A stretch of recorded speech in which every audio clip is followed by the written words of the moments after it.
తూర్పు గోదావరి జిల్లా తునిలో దారుణం జరిగింది. ఆంధ్రజ్యోతి విలేకరి ఖాతా సత్యనారాయణను గుర్తు తెలియని దుండగులు కత్తితో దాడి చేసి హత్య చేశారు. తుని మండలం ఎస్ఏ అన్నవరం గ్రామానికి చెందిన సత్యనారాయణ ఆంధ్రజ్యోతిలో తొండంగి అర్బన్ విలేకరిగా పనిచేస్తున్నాడు. తన స్వగ్రామం అయిన టి వెంకటాపురం గ్రామం నుండి ఇంటికి వస్తుండగా ఎస్ అన్నవరం శివారు వెంకటేశ్వర స్వామి గుడి సమీపంలో తన ఇంటికి దగ్గరలో గుర్తు తెలియని వ్యక్తులు అతనిపై దాడి చేసి తలపై కత్తితో బలంగా కొట్టి హత్య చేశారు. ఈ సంఘటనలో సత్యనారాయణ అక్కడికక్కడికే మృతి చెందారు. సంఘటనా స్థలానికి పోలీసులు చేరుకుని మృతదేహాన్ని పరిశీలించారు. కేసు నమోదు చేసుకుని దర్యాప్తు చేస్తున్నారు.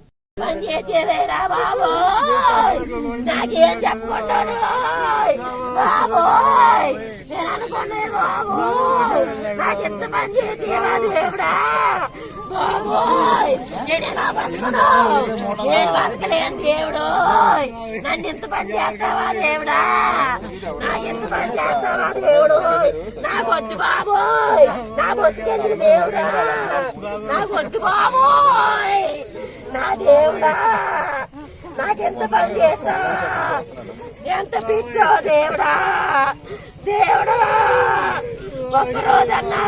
రంగారెడ్డి జిల్లా మహేశ్వరం మండలం రావిరాల సర్వీస్ రోడ్డులో ఆగి ఉన్న లారీని పల్సర్ బైక్ ఢీకొట్టింది. ఈ ప్రమాదంలో 2 వ్యక్తులు అక్కడికక్కడే మృతి చెందారు. మృతులు హయత్ నగర్ మండలానికి చెందిన వారిగా గుర్తించారు.